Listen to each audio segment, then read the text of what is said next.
¿Qué tal? ¿Cómo están ustedes? De nuevo, venimos a este encuentro, no nomás para hacer una predicación sencilla, sino una conferencia, sino un diálogo.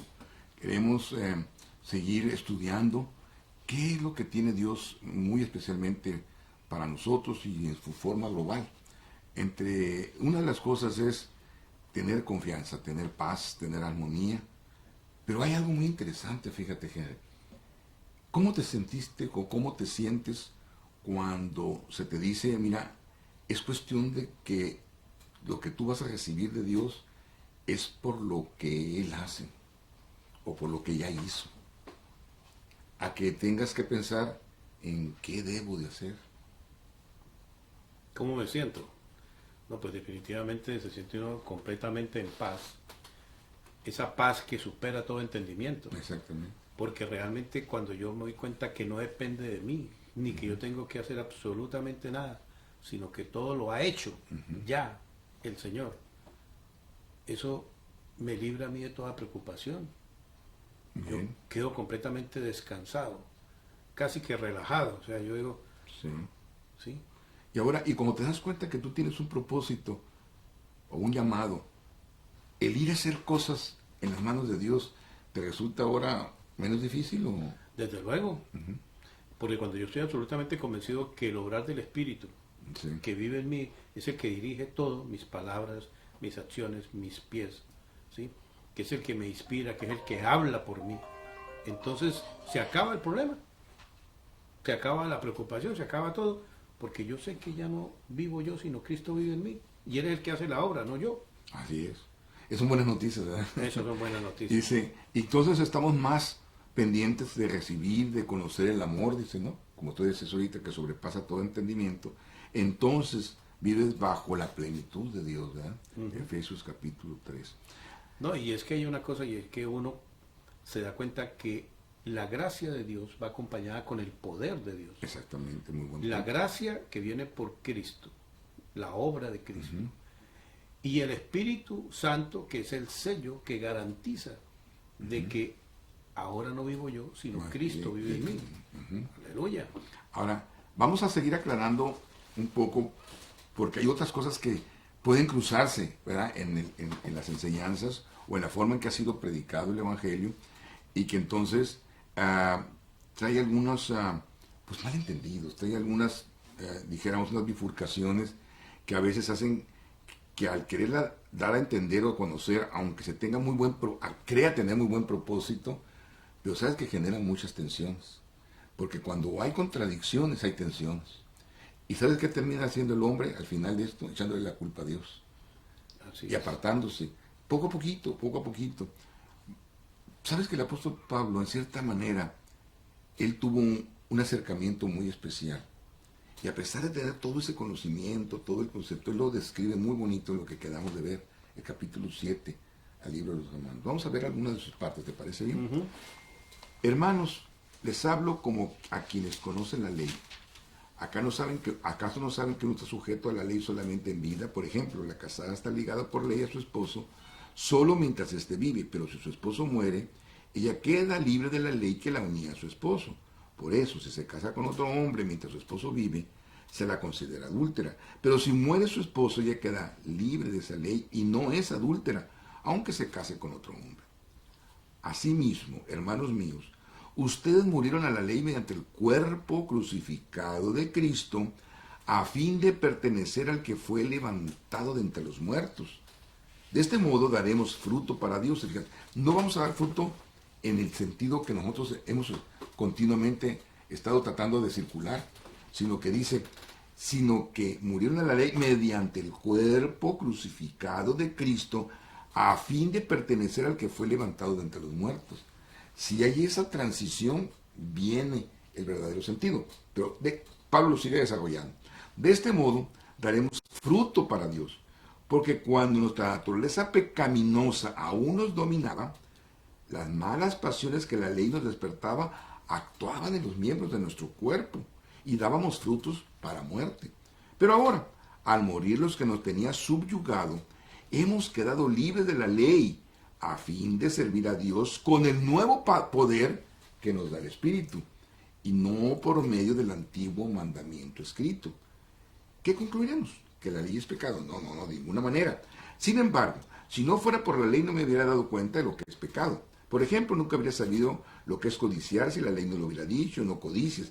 Pero el pecado, aprovechando la oportunidad que le proporcionó el mandamiento, despertó en mí toda clase de codicia, porque aparte de la ley, el pecado está muerto. En otro tiempo, yo tenía vida aparte de la ley, pero cuando vino el mandamiento, cobró vida el pecado y yo morí. Se me hizo evidente que el mismo mandamiento que debería haberme dado vida, me llevó a la muerte, porque el pecado se aprovechó del mandamiento, me engañó, y por medio de él me mató. Fíjate cómo se sentía el apóstol. Concluido entonces, pues que la ley es santa y que el mandamiento es santo, justo y bueno, pero entonces, lo que es bueno se convirtió en muerte para mí. De ninguna manera. Más bien fue el pecado, lo que valiéndose de lo bueno, me produjo la muerte. Ocurrió así, escucha, para que el pecado se manifestara claramente, o sea, para que mediante el mandamiento se demostrara lo extremadamente malo que es el pecado. Sabemos en efecto que la ley es espiritual, pero yo soy meramente humano y estoy vendido como esclavo del pecado. Fíjate lo que dice el apóstol. No entiendo lo que me pasa, pues no hago lo que quiero, sino lo que aborrezco. Ahora bien, si hago lo que no quiero, estoy de acuerdo en que la ley es buena. Pero en ese caso, ya no soy yo quien la llevo a cabo, sino el pecado que habita en mí. Yo sé que en mí, es decir, en mi naturaleza pecaminosa, nada bueno habita. Lo dice el apóstol Pablo. Nada bueno habita. Aunque deseo hacer lo bueno, no soy capaz de hacerlo. Ahí está su lucha. ¿Verdad? Es la lucha de todo cristiano. De hecho, no hago el bien que quiero, sino el mal que no quiero. Y si hago lo que no quiero, yo no soy yo quien lo hace, sino el pecado que habita en mí. Entonces descubro esta ley, que cuando quiero hacer el bien, me acompaña el mal. Porque en lo íntimo de mi ser, yo me deleito en la ley. Pero me di cuenta que en los miembros de mi cuerpo hay otra ley, que es la ley del pecado. Y esta ley lucha contra la ley de mi mente y me siento cautivo. Siento que soy un pobre miserable. ¿Quién me librará de este cuerpo mortal? Oh, pero gracias a Dios, por medio de Jesucristo, nuestro Señor. En conclusión, con la mente yo mismo me someto a la ley de Dios, pero mi naturaleza pecaminosa está sujeta a la ley del pecado. O sea, hace una conclusión. Pero nomás de un esbozo, gracias a Cristo nuestro Señor, y creemos que a lo mejor ahí contesta la pregunta, ¿quién me librará de este cuerpo de muerte? Porque soy un pobre miserable. Y sí es cierto, porque eso lucha entre lo que no puedo hacer contra lo que dijéramos debo de hacer. Pero nosotros creemos que ahí está la solución, pero la solución no está ahí. Es decir, la solución está en el capítulo 8. Y para nosotros los gentiles todavía en el 9. Continúa, pero muy especialmente. Ahora, acuérdense que la Biblia no se escribió por capítulos ni versículos. Los capítulos y los versículos se pusieron 1000 años después. Entonces, quiere decir que siguió escribiendo. En el texto viene lo que está diciendo en el capítulo 8. Así es que, en este momento, antes de entrar al capítulo 8, ¿cómo te sientes? ¿Cómo te sientes al escuchar? ¿O cómo te sentiste cuando te diste cuenta que la lucha del apóstol Pablo, crees que sea nomás la lucha para él? No, para todos. Y es más, si fue tan duro para Pablo, mucho más para nosotros. ¿Por qué? Porque sin duda Pablo estaba mucho más adelantado. Y bueno, y había ido al cielo. Y había sido llamado desde el cielo por Cristo. O sea que Pablo no era cualquiera. Así es. Y bueno, nosotros seguimos en esa lucha. Sí, y si la respuesta fuera por lo que estamos tratando de establecer, dice, pues entonces está mi fe. Pero hay varios lugares a donde Pablo hace una corrección muy oportuna. Pero todo el capítulo 8 es el gran fin de fiesta, es la gran respuesta a la pregunta. Y la pregunta para ustedes, ¿qué pueden hacer con ese cuerpo de perdición? Hay buenas noticias, pero ¿en qué forma? Entonces dice, por lo tanto, ya no hay ninguna condenación. ¿Para quién dice? Para los que están en Cristo Jesús. Los que están unidos a Cristo Jesús. Pues por medio de Él, la ley del Espíritu me ha librado esa ley de pecado que estaba en mí, condenándome y de la muerte. Wow, comienza a responderse la pregunta. Pero comienza a responderla primero. Dice, ya no hay entonces condenación, que me decía, ¿qué voy a hacer con este cuerpo? Estaba bajo condenación. Él sabía que estaba bajo condenación. ¿Por qué? Porque hacía lo que no debía. Y la ley le decía, estás haciendo lo que no debes.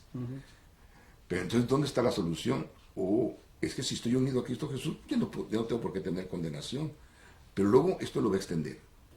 Ahora, dice, una de las cosas que me doy cuenta es que hay una ley, pero del Espíritu, que se contrarresta con esa ley de pecado intrínseco que está en mí, que me legó a Adán. Entonces eso me libra tanto de la ley como del pecado y de la muerte. Aunque también puede decir ley del pecado la que está aquí, pero yo encontré un escrito en griego muy antiguo, que era un escrito de Pablo, de Romanos, en griego, y me fijé, no hay traducción, por cierto, no existe una traducción oficial de esa versión, y cuando dice aquí, me ha librado de la ley, cae del pecado, cae de la muerte. O sea, cae significa la I y la tiva. Y sabes que allí, en ese lugar me encontré que decía, me ha librado de la ley y del pecado y de la muerte. Y sí tiene sentido, por lo que va a desarrollar después. Sí, correcto. Entonces dice, en efecto, la ley no pudo librarnos porque la naturaleza pecaminosa anuló su poder. Por eso Dios envió a su propio Hijo en condición semejante a nuestra condición de pecadores, para que se ofreciera en sacrificio por el pecado. Y solamente así condenó al pecado en la naturaleza humana, a fin de que las justas demandas de la ley se cumplieran en nosotros, que ya no vivimos según la naturaleza pecaminosa, sino según el Espíritu. Ahí está dado un conocimiento enorme, pero luego lo va a desarrollar. Pero ahí, si te fijas, Dios envió a su propio Hijo en condición semejante a mi condición de pecador, para que se ofreciera por mi sacrificio de ese pecado. Entonces así condenó a ese cuerpo de perdición, que yo no puedo dejar, dice, ¿no? Así condenó a Dios el pecado en la naturaleza humana, a fin de que las justas demandas de la ley ya no estén en mí. Entonces ya no vivo en ese cuerpo de perdición, sin solución, sino ahora lo vivo según el Espíritu. Correcto. ¿Verdad? Entonces, ahora, pero aquí hay un secreto. Antes de continuar, luego que en este capítulo no vamos a tener, que no tenemos mucho tiempo, porque es largo el capítulo 8 y tiene muchos significados, pero aquí hay algo muy interesante, Henry, y que yo quiero que lo consideren allá también. Fíjate cómo dice el versículo 3. Dice, porque lo que era imposible para la ley, por cuanto era débil por la carne, Dios, enviando a su Hijo en semejanza de carne de pecado, y a causa del pecado, condenó al pecado en la carne. O sea, Para la traducción, para nuestro entendimiento de ahorita, para que se ofreciera en sacrificio por el pecado. Sí. Ok, entonces, a ver, vamos a pensar un poquito en eso. Si yo te dijera que se dice por ahí, y tú también sabes que se dice, que Dios es nuestro abogado, ¿lo has escuchado eso? Sí. Okay. Y lo traducen parácletos, aunque no es exactamente la traducción correcta. Parácletos es la persona que está atento todo el tiempo así. Así es la figura, ¿no? Viendo lo que necesita un reo para poderlo apoyar. Eso significa la palabra parácletos. No es muy fácil encontrar la solución en español. Pero entonces se ha traducido como abogado. Entonces dicen, Jesucristo es mi abogado. Sí, tú lo has escuchado, ¿verdad? Sí. Okay. ¿Has escuchado que dice que Jesucristo es juez? También. Ok, también has escuchado que Jesucristo también se escucha es tu juez. Y entonces quiere decir que vas a tener juicio, porque si es tu juez. Eso es lo que normalmente se traduce y se mantiene. Ahora, ¿tú has escuchado que Jesús es nuestro sacerdote? También se escucha, sí. Es nuestro sacerdote, y sobre todo en Hebreos comienza a desarrollar el sacerdocio de Cristo, que no era exactamente como el sacerdocio antiguo. Por eso había de haber un nuevo pacto, porque no era el sacerdocio que habitualmente estaba ejecutando sacrificios para apoyar al pecador. O sea, no, el sacerdote no hacía algo por él mismo, sino que mataba, ofrecía sacrificios para poder poder representar, como quien dice, a la otra persona, Ujú. ¿verdad? Era un mediador, y eso significaba en realidad la palabra sacerdote. Era un mediador, nomás. Y cada año tenía que hacerlo, con sangre ajena, dice Hebreos. Pero dice aquí que entonces pasó algo. Te lo voy a bajar a recordar.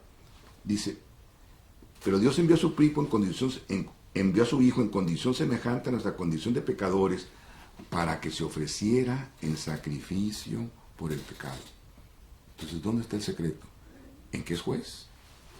Yo sí que habría juicio. Entonces yo tendría problemas, porque si me juzgan, pues ¿dónde salgo?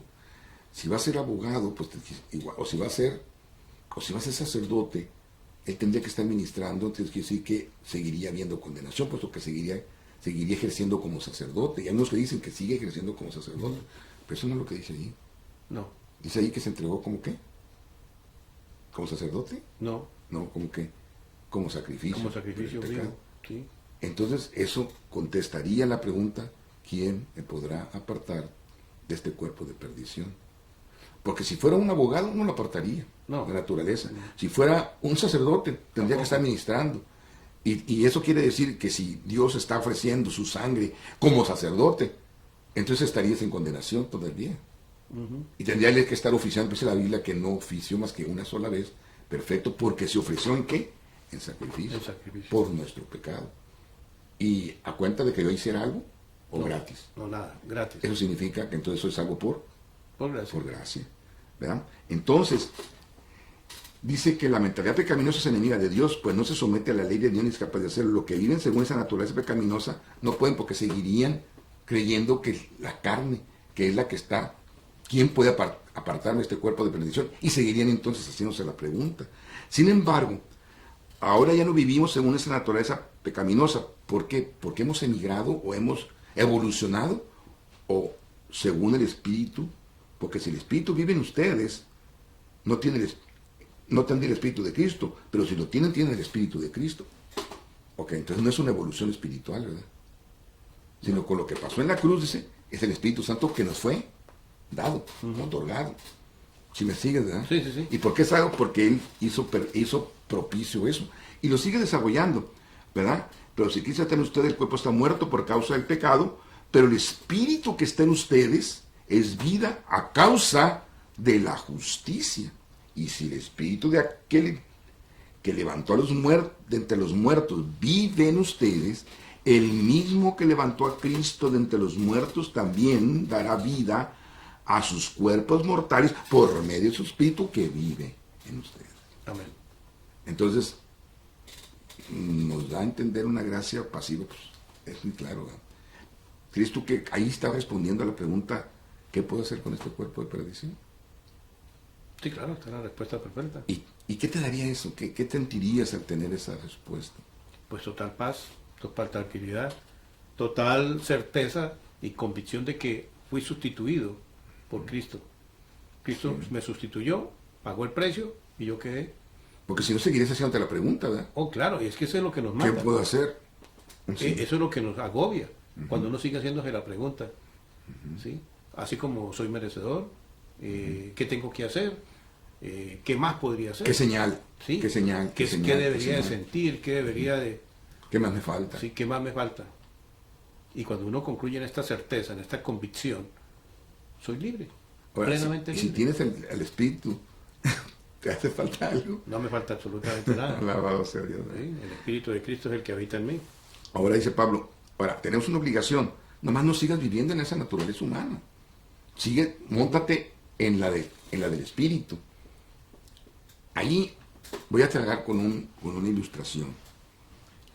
Imagínate, ¿cómo te sentirías? Tu papá te da un carro nuevecito, es más cómodo, ¿verdad? Perfecto, tiene todas las habilidades, y nuevo, aquí está la llave, este carro nuevo, es tuyo, por gracia. Entonces, tú dirías, no me subo, no es para mí, no me siento apto, ¿qué voy a hacer? ¿Por qué soy merecedor de ese carro? Dice, no, hay algo que no me checa, me va a perjudicar. Fíjate que es un pensamiento muy de los cristianos, me va a perjudicar subirme ahí. me voy a sentir más, voy a sentir que no tengo esa posición. ¿Me lo irá a cobrar mi papá? Mira, entonces hasta poder a trabajar por ese carro, no, mejor no me subo. Pero entonces, hazte de cuenta qué sucede entonces si no traes el carro nuevo. Arrastrarías el carro viejo, ¿verdad? Ujú. Y seguirías trabajando con tu carro viejo que ya no puede andar, ya, pues tu papá te regaló el nuevo. Ah, entonces dirías, a ver qué te parece la idea. Oh, ya sé. No es que yo tenga que subirme ni a usar ese carro. ¿Qué tal si le quito unas partes para ponérselo a mi carro viejo? Entonces quitarías unas partes y eso es lo que quisiera Dios. No, claro que no. ¿Y crees tú que el carro viejo haría exactamente lo que hace el nuevo? Desde luego que no. No, ¿verdad? Dice, no hagan eso, dice. No hagan, no, dice, tenemos de tener vino nuevo en odres nuevos. ¿Se acuerdas de esa parte, de esa cita? Pero luego, no, yo creo que no estoy haciendo bien. Ya sé lo que voy a hacer. Ahora sí, ya entendí. Cojo el nuevo carro. Pero veo esta cita, salvo por la fe. Oh, ¿dónde está mi fe? Entonces vas para atrás de la cortina, por cierto, que ya se rompió. O sea, vas atrás y comienzas a quitarle ahora partes al viejo para ponérselo de nuevo. ¿Y qué sucede? Otra vez, ahora vino en odres nuevos. Vino viejo en odres nuevos. Cuando es el vino nuevo, en odres nuevos. Eso es el nuevo nacimiento, pero no es por evolución, sino por algo que Dios hizo para responderte la pregunta, ¿qué puedo hacer con este carro de chatarra? Ah, yo te doy un carro nuevo. ¿Te fijaste? O sea, sí. Yo te doy un carro nuevo. ¿Por qué? Porque soy tu papá. Punto. Por gracia. Súbete al carro nuevo y comienza a transitar con él. Pero no es una evolución. No te lo ganaste, no pagaste por él. Entonces dirás tú, si él me lo regaló, y me lo regaló completo y es mi papá, ¿será que están pagadas las placas? Y comienzas a buscar dinero para pagar las placas. Pero resulta que cuando ahí te dice, oye, tu papá que también te pagó las placas, no, es un mentiroso. No, tú estás predicando gracia barata. No, ¿por qué me tenía que haber pagado las placas? Me tiene que costar algo. Y poco a poco te das cuenta que también te pagó las placas. Ah, pero entonces tengo que pagar la tenencia. No, deja de pagar el IVA. No, tienes que pagar el IVA, te dice tu papá. Oye, pero yo no quiero ser gracia barata. No, eso es gracia barata. Pero si te coges el carro nuevo y transitas en tu carro nuevo con placas pagadas, con IVA pagado, con derechos pagados, entonces, ¿cómo te vas a sentir? A ver, papá. No, a ver, dime. ¿Cómo te vas a sentir que soy tu hijo? Eso es lo que dice aquí. Amén. Y fíjate que más adelante dice, porque entonces el Espíritu de Dios le dice a mi espíritu, dice, porque no tuvieron que recibir un espíritu que no los esclavice al miedo, sino el espíritu que los adoptó como hijo y les permite clamar, papito. Ah, sí, cierto, eres mi papito. Entonces el espíritu mismo le asegura a nuestro espíritu que somos hijos de Dios. Y somos hijos de Dios, tenemos el carro y tenemos las placas y tenemos el pasaje y tenemos los derechos pagados y la licencia. Dice, somos herederos de Dios. No. Ay, ya encontré, ya le encontré la chapuza. Ya encontré. Gracias barata, otra vez. No. Cristo es el heredero. Porque dice la Biblia que es hijo. Y lo mismo como no leen el capítulo, el versículo 17 de Juan 3:16. No leen el 17. También no se dan cuenta de que dice, el mismo espíritu le asegura a nuestro espíritu que somos hijos de Dios. Y si somos hijos, somos herederos. Herederos de Dios. ¿Y luego qué dice? Coherederos con Cristo. Aleluya. Coherederos de Cristo. Pues si ahora sufrimos con Él, participamos igual que Él, ¿verdad? Pero no por el sufrimiento, yo no puedo pagar por su sufrimiento. Entonces tenemos parte con Él en su gloria. Si entiendo su sufrimiento, ¿verdad? Eso quiere decir, entonces tengo parte con Él en su gloria. ¿Todavía quieres un cachito más? No, suficiente. No, te voy a dar otro más. Oh, ok. No, dices, no. Heredero. Pues si mi padre no ha muerto. Yo tenía un amigo de mucho dinero, su papá tenía mucho dinero, pero bastante dinero. Eran dueños de Coca-Colas y de edificios para las ¿cómo se llaman esas fábricas que vienen en la frontera? Maquiladoras. Maquiladoras. Pero eran unos edificiazos y tenían mucho dinero el señor. En diferentes partes tenía Coca-Cola. ¿Y sabes lo que decían? Dice, sí, yo estoy aquí, trabajo porque fue medio oveja negra. Y resulta que mi papá está bien sano, ¿cuándo se va a morir? Dice que me va a heredar, pero ¿cuándo se va a morir, no? Pues llegó el momento en que murió. ¿Y quién fue el heredero? Pues él. Tomás, el hijo pródigo. Bueno, ya no era hijo pródigo, ¿no? Pero ahora es lo mismo que vende ahorita. ¿Y cuándo entonces? Sí, no, dice, porque aquel que el heredero le faltaba una cosa, que muriera. ¿Y qué pasó? Pues que Cristo murió. ¿Y qué? Para que fuéramos eso, para que se corroborara que los hijos fuéramos herederos. Pero todavía viene otra pregunta. ¿Te interesa otra pregunta? Claro. Pero yo estaré bajo los pactos de Dios. Yo no participé en los pactos de Israel, porque yo no pertenecía al pueblo de Israel. Pero espérame, otra pregunta más. Yo no pertenecía a una tribu. Había que pertenecer a una tribu para tener la condicionalidad. Pero no pertenezco a alguna tribu, porque pues, por eso los judíos buscan en qué tribu pertenecen para saber que tienen las prestaciones y las bendiciones de Dios. Pero tú necesitarás pertenecer a una tribu. Te podrían entonces venir los que sí pertenecieron a los pactos, al pueblo, a las promesas de Dios. Entonces ellos serían los que tenían derecho a la herencia. Pero entonces dice aquí no, porque dice que fuiste adoptado. Y más adelante lo vas a ver. Sí. Y entonces como hijo adoptado, no tienes que pertenecer ni a una tribu, ni a nada, ni pactos, ni nada. Y de luego Efesios capítulo 2 lo describe muy bonito, y 3, ¿no? Pero entonces, por eso dice que el Espíritu de Dios también dice que nos hace hijos adoptivos. Y entonces, si somos hijos adoptivos, los adoptivos no tienen que meterse que si son, de dónde vinieron, de qué son parientes, por qué son parientes, qué edad tienen. Simplemente los que son adoptivos tienen derecho a la herencia directamente. Directo, sin tanta vuelta. Alabamos el nombre de Dios, ¿no? Amén. De hecho, entonces, que nada se comparte en los sufrimientos actuales con la gloria que había de revelarse en nosotros. Entonces la creación guarda con ansiedad la revelación de los hijos de Dios, porque fue sometida a la frustración. Y esto no sucedió por su propia voluntad, sino por lo que así lo dispuso. Pero queda la firme esperanza de que la creación misma ha de ser liberada de la corrupción que la esclaviza, para así alcanzar la gloriosa libertad de los hijos de Dios. Es decir, aquello que nos falta, la redención del cuerpo. Que eso dice la Biblia, sí. Que a la final trompeta, completamente. ¿Verdad? Sabemos que toda la creación gime a una, pero como si tuviera dolores de parto. Y no solo ella, sino también nosotros mismos, que tenemos las primicias del Espíritu. Gemimos interiormente mientras aguardamos nuestra adopción como hijos, es decir, la redención de nuestro cuerpo. Porque en esa esperanza fuimos salvados. Pasado, ¿te fijas? Pero la esperanza que se ve ya no es esperanza. ¿Quién espera lo que ya tiene? Pero si esperamos lo que todavía no tenemos, esa esperanza muestra nuestra constancia. Asimismo, otra vez, en nuestra debilidad, el Espíritu puede ayudarnos. No sabemos qué pedir, pero el Espíritu mismo intercede con nosotros con gemidos que no pueden expresarse con palabras.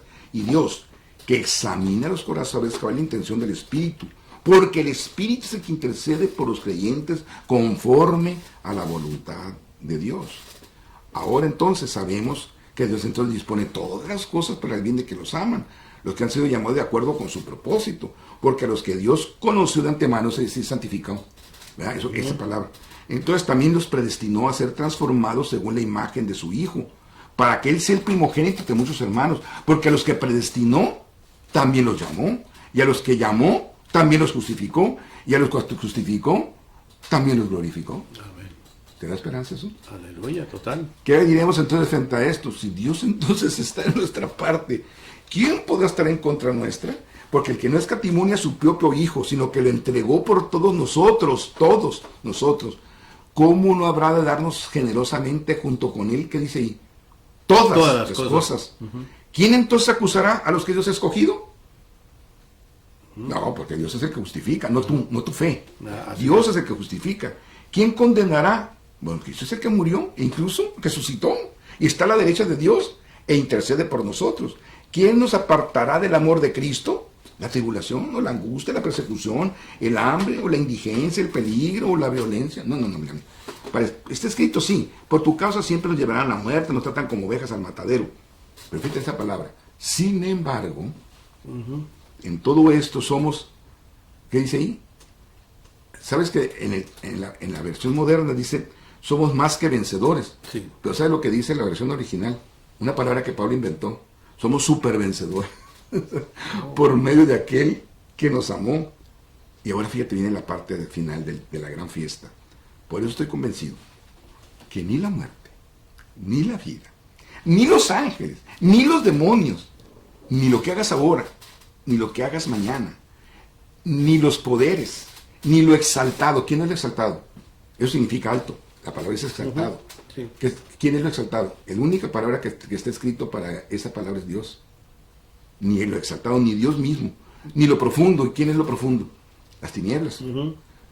Ni cosa alguna en toda la creación podrá apartarnos del amor que Dios nos ha manifestado en Cristo Jesús, nuestro Señor. Señor.